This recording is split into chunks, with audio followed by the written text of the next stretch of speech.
Rashad Easley, and I am doing my first ever reaction video, and I'm actually doing it to a video that I posted. The video is called Everybody is Hip Hop, Even You.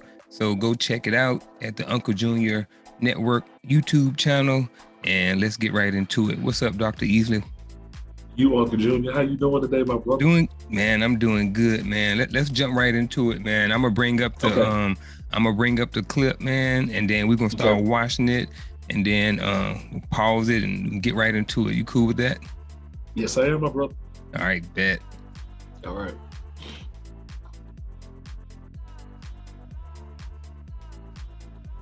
Listen, we not the same age. I didn't grow up listening to the artists you listen to. It's impossible. How old are you? I'm 37. Okay, so you're the same age. We're the same after age. me, right? Yeah, I never heard of no artist that you name an artist before telling me- Tupac you that telling ain't NWA. I don't know him. So wait a minute. Oh, okay. All right. So then, but that was good rap back then to me. All I'm saying is that when I look back on the history of hip hop, because when you in hip hop, you just don't worry about music. You talking about the entire business. And we learn our history because we really love it. So when I'm telling you about in the history of hip hop, or basically entertainers, bro, I ain't never really heard of too many entertainers who's about that. Now, if you say James Brown, okay, boom. That's somebody who started rap. So when we talking about hip hop, because we ain't talking about just gangster rap music, which is one category of hip hop. Yes. We got to talk about hip hop at its essence. We talking about DJs. We talking about people that birthed this whole thing. All I'm saying is that is not the same equivalence to today's artists, just like EJ was saying when we talking about artists living really what they doing. Last time I checked, the ones who really did do anything like they were doing, we talking about a Jay-Z, we talking about a 50 Cent. That's still a lot of in my era. Before that, bro, y'all had nothing but LL Cool J's. Them people wasn't in those streets. I'm sorry, they wasn't. So we pause. I'm gonna push. Wow. Pause. Hey, what do you think about that? Passionate leader. All right, so passionate leader. Okay. What do you think about that? There wasn't no real dudes in our era. And just to be clear, Yes, I'm 46 and you are 42? 43. All right. Yes, so we both was born in the 70s. All right. So Yes, we were. what say you, Rashad? Well, one, I want to acknowledge what he said. A lot of things that he was correct about, actually. Mhm. But I appreciate he said, when you listen to hip hop, you gotta. He basically said you gotta have a context. Mhm. Okay, I completely agree with that, brother, because he's right.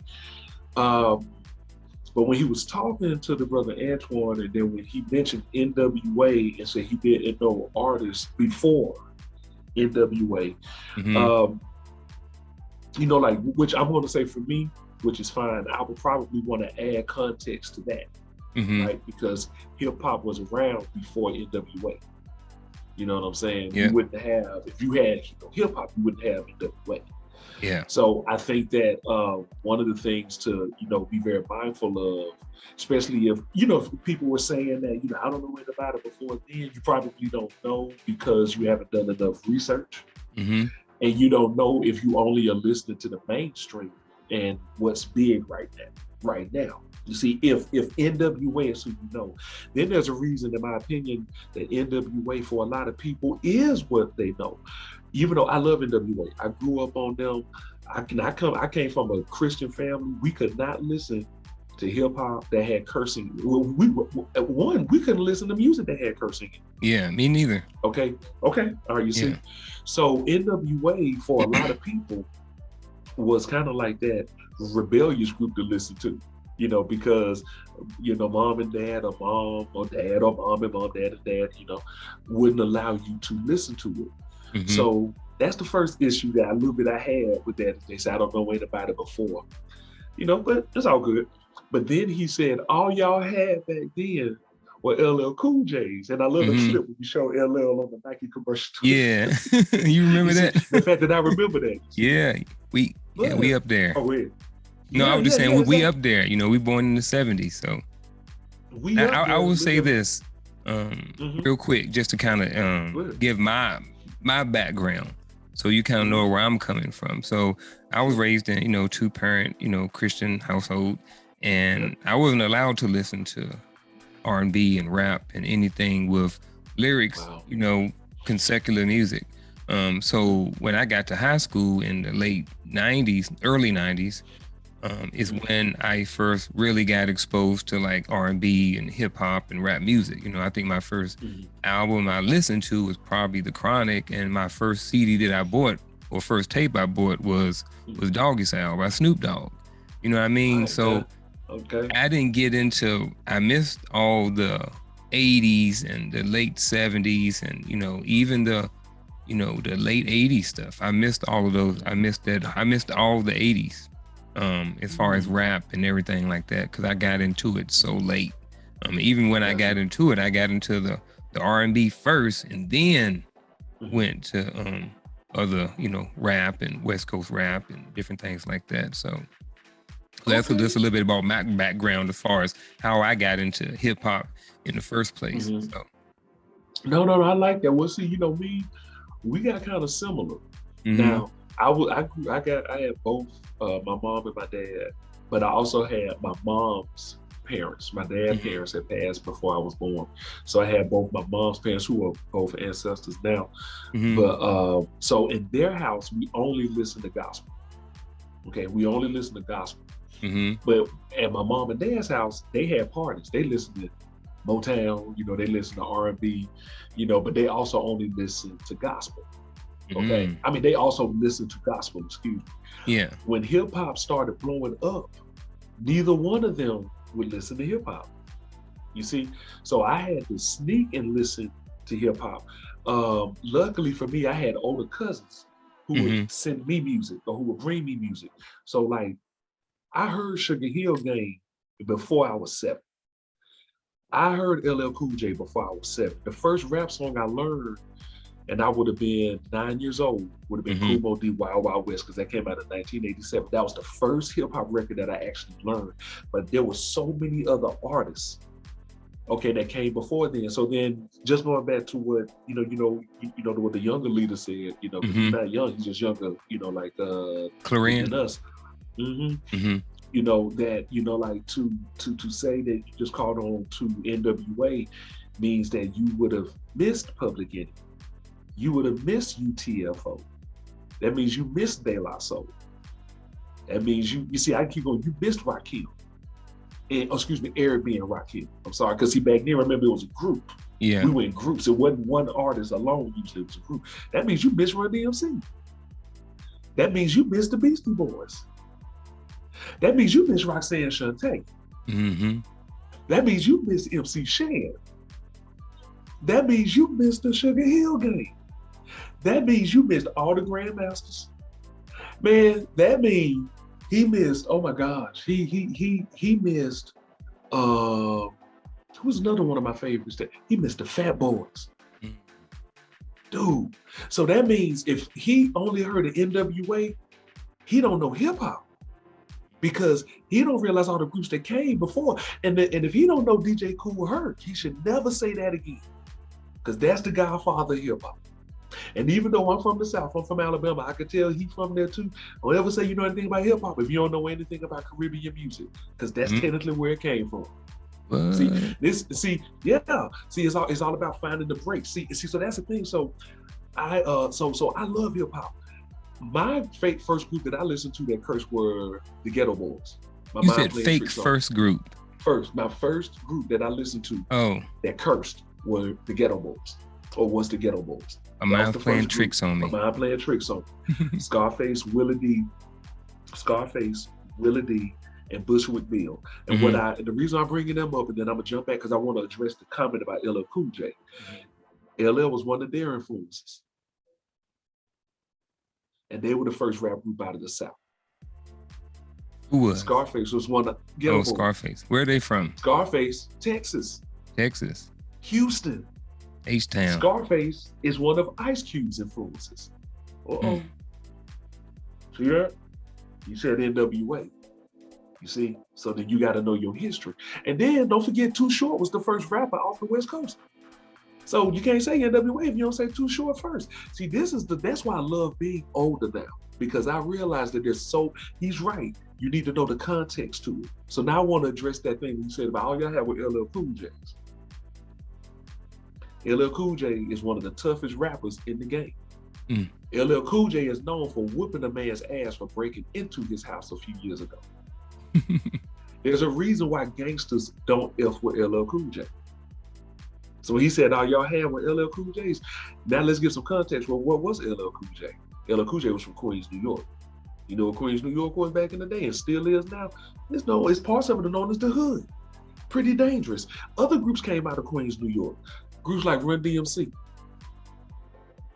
Now, why is that important? Because Run-DMC was the first group to dress gangster.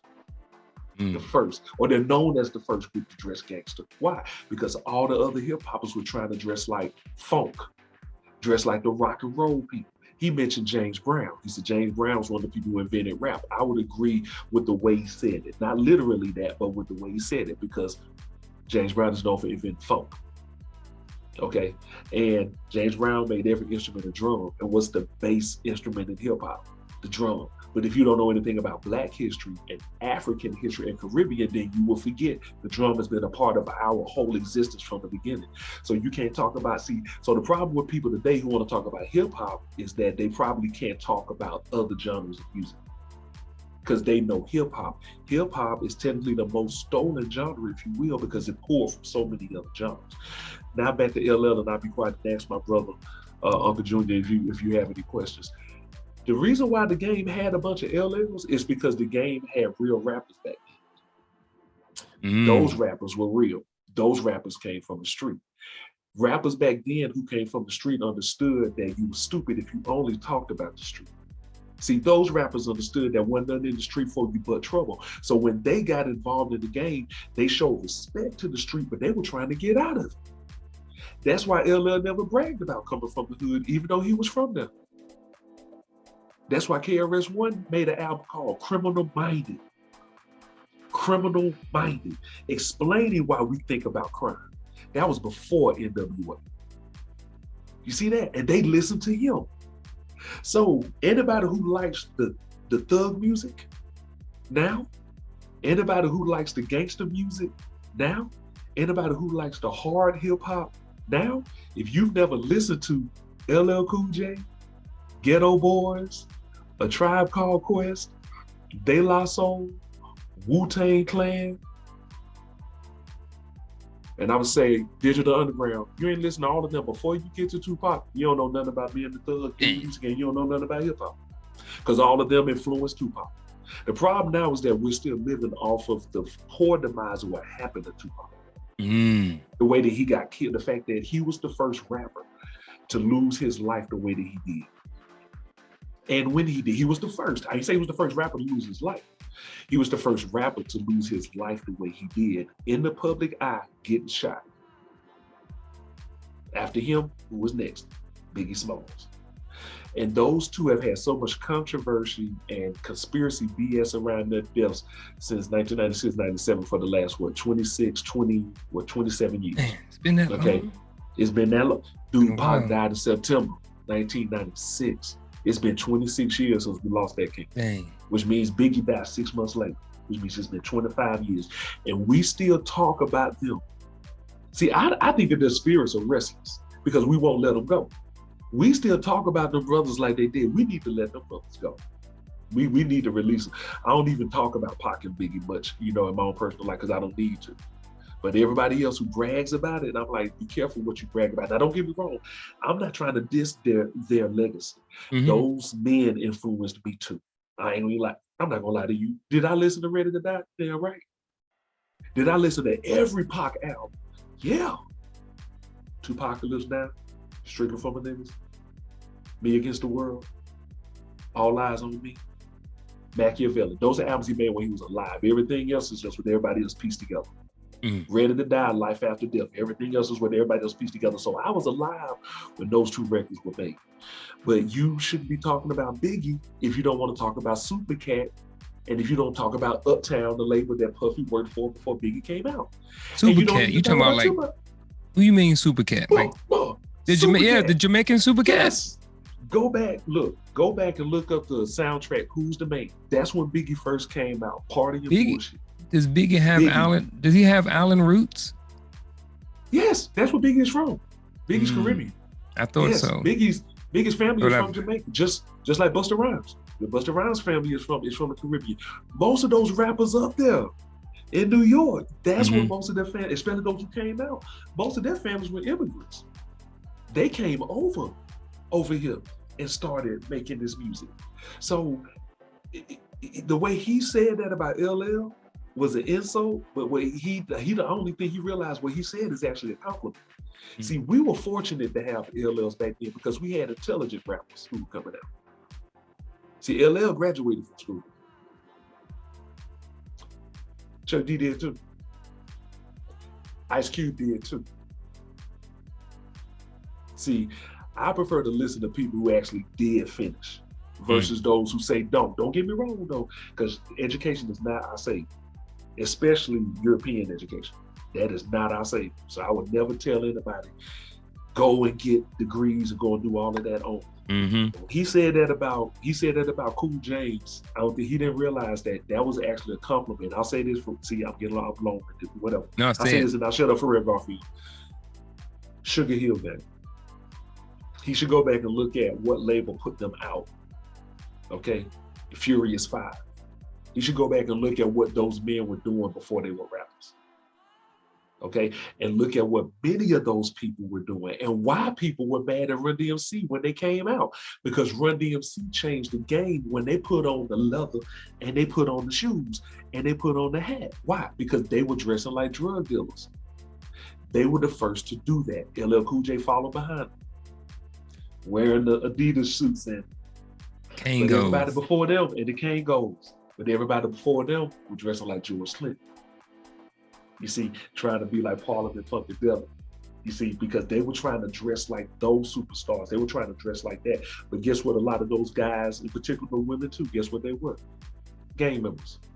Tell them to look up the Zulu Nation and how they came together. African Bambaataa has a really tarnished legacy now because of things that are coming out around child molestation, and I would never say don't look at that, but I'm just saying when you look at his legacy, contextualize it against that, because there's this other really big positive thing that he did. And he brought gangs together. Black Spades, it was a host of gangs in New York City. These people fighting, attacking each other, killing each other. He brought that together. So you can't say that your LLs were soft when they grew up in that era that we didn't grow up in.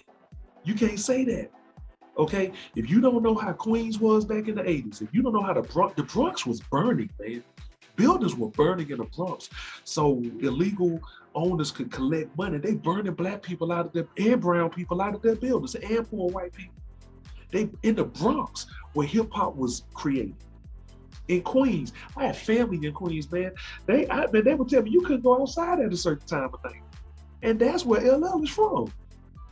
It's the 80s now. And then you got Brooklyn, where Jay-Z is from and Biggie is from. They say that was rough and that was hard too. What's another borough? Oh, Manhattan, where Harlem is and all of that. That I just told you could walk down the street and get robbed. And then don't forget Staten Island, where Wu-Tang came from.